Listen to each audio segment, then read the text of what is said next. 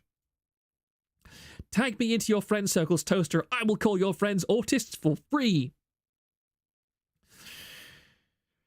This dude want to bang PP with autism so bad, like they need to be autistic for him to get off. Gross. I mean, they're more vulnerable. This is very, very classic predatory behavior. And I agree completely with the HIF over here. This should have been the focus of the accusations.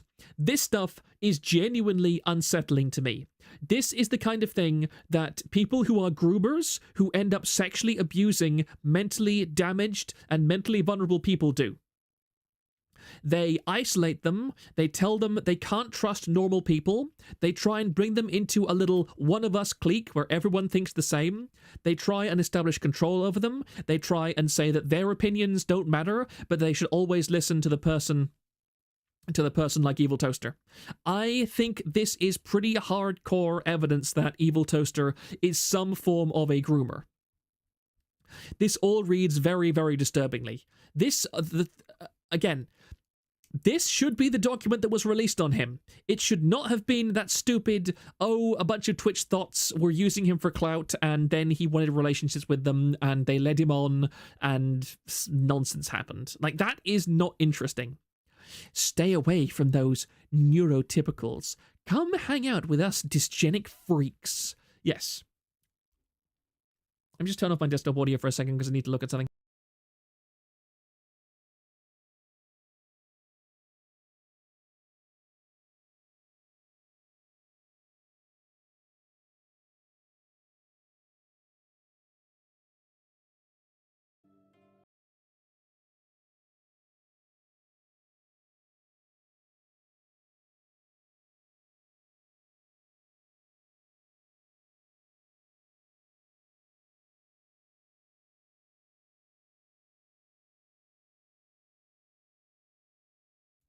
Did I just mute myself? I just muted the wrong thing. I'm very sorry. Sorry, I just muted the wrong thing. What I intended to say was, I will drop us off on Mozu's stream soon after I have just finished reading this, okay? Because she's not started yet or anything. Sorry, I'm an idiot. I managed to hit the wrong thing just there. My apologies. Okay.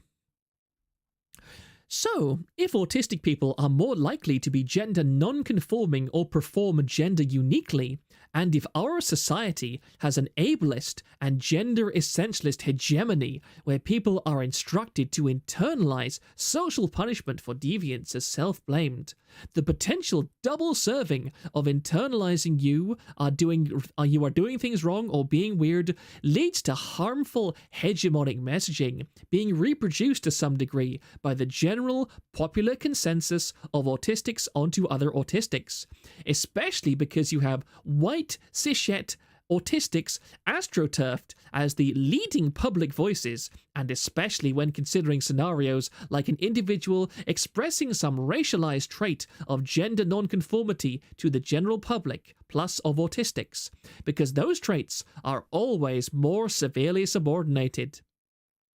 That means there is a huge value in having a compartmentalized, idealized entity you can project the non-masking and or non-passing self onto in order to have more control over how close or how far you mentally distance yourself from it while interacting with other people in general, on top of the extra safety VTubings offer because they are by default known to the public as 1. A work of fiction and not literally your real body and face, and on some level not really you. 2. Not capable of showing a deep and fluid range of motion or emotion. 3. Overwhelmingly racially ambiguous. This person has never looked at black Twitter VTubers. Or easily assumed white. 4. Interesting creative expression when the model avatar has unusual facial physical features or style of dress. And then there's the parasocial aspects, where 5. Because the VTuber model is fictional, some people are unable to distinguish their own projections of media tropes from fiction against real personality traits. 6. Autistic vocalizations or verbal oddities, without being able to see the speaker, are way less noticeable as odd to the kinds of people who would be assholes, because their default worldview is everyone is normal until proven otherwise. Obviously, the voice is still heavily policed from a gendering and sometimes racialized standpoint. But what would have been weirdo noises in real life are just nonsensically transposed from anime moe culture to be cute/funny/silly noises. And aside from all these external factors, there's also the idea that autistics often centralize self-identity around their interests and things they'd like to do. So you could apply this to VTubing as visualizing that entity of the non-masking/non-passing self in a more interest-aligned way, or a way that evokes more personal interest in the self. Oh,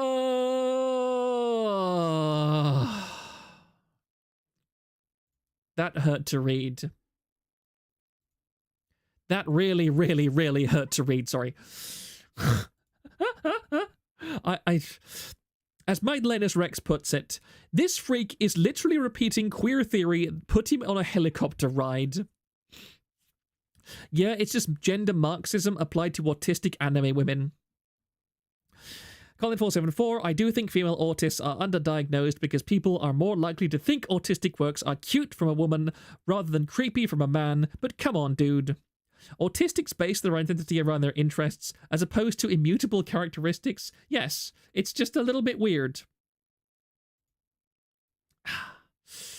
I hope his bath bomb is an actual plugged-in toaster. Predatory people tend to be stupid because they can't engage in second-order thinking and understand the indirect consequences of their actions. I don't think he even cares. Colin474 again, even if he's not a groomer, he's projecting his own problems onto other people in a way that screws with them mentally. There's no charitable interpretation of this I can think of. I absolutely do agree. This is by far the creepiest stuff that EvilToaster has been revealed to be into. This is what should have led, not the stupid document. What is it?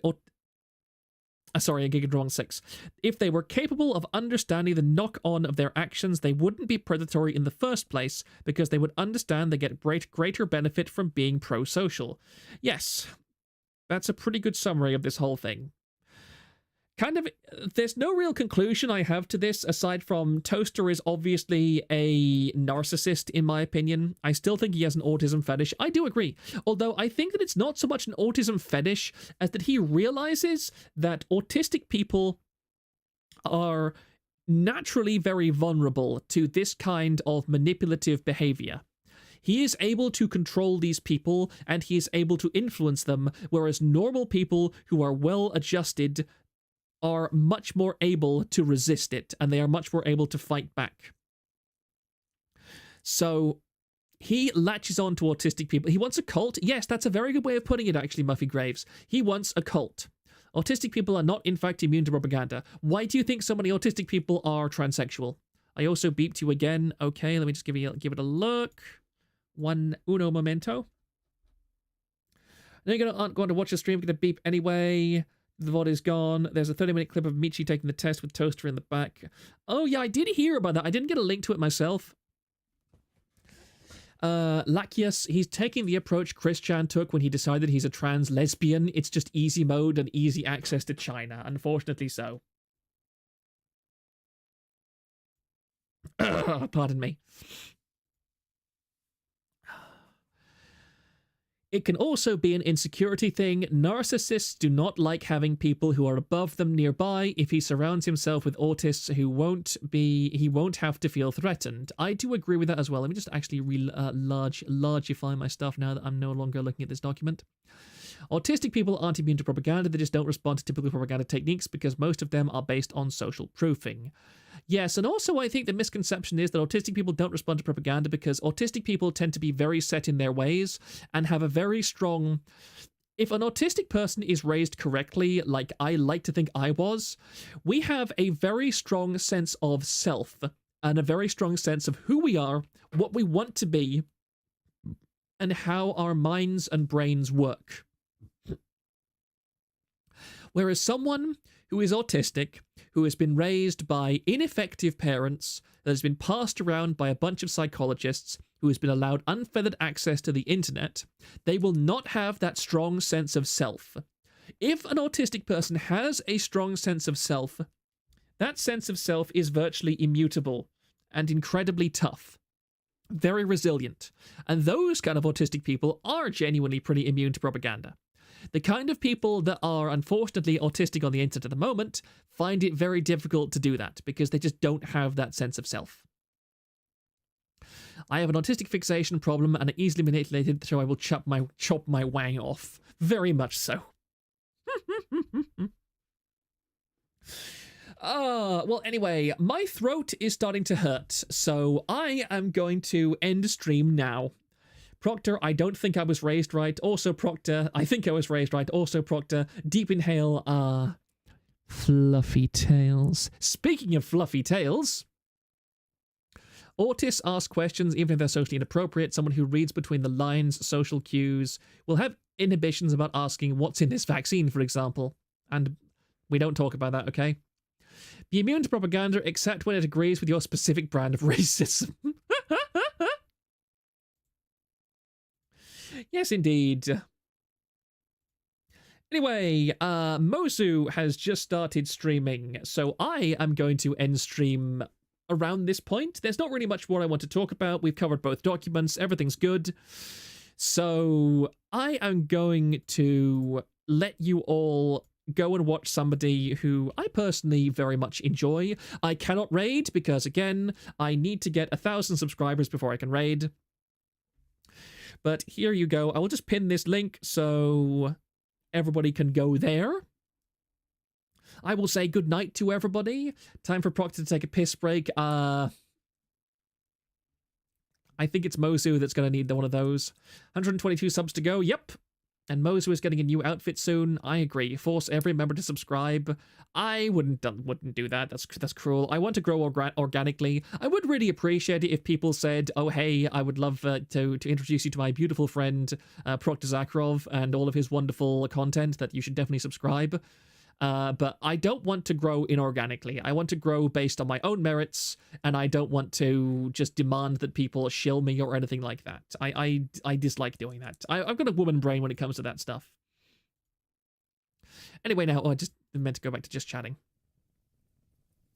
I will let all of you go now. Please use that link to go and watch a very, very nice VTuber who I really enjoy the content of, who has one of the best models in the entire industry, Mozumi Peachy, who definitely does nothing bad with soda streams either.